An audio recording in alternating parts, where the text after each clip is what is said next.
Hi, and welcome to the Curtain and Blind Company.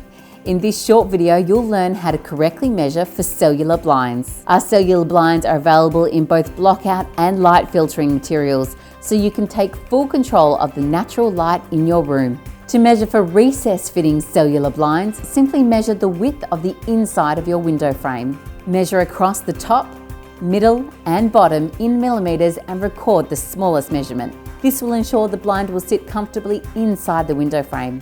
Next, measure the exact height of the window recess. Again, take 3 measurements, the left, the middle and the right, and record the smallest measurement.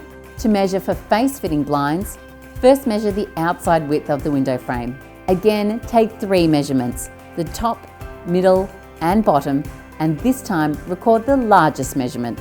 Next, measure the outside height of your window, starting from the point at which you'd like your blinds to sit above the window, down to the point at which you'd like your blinds to finish.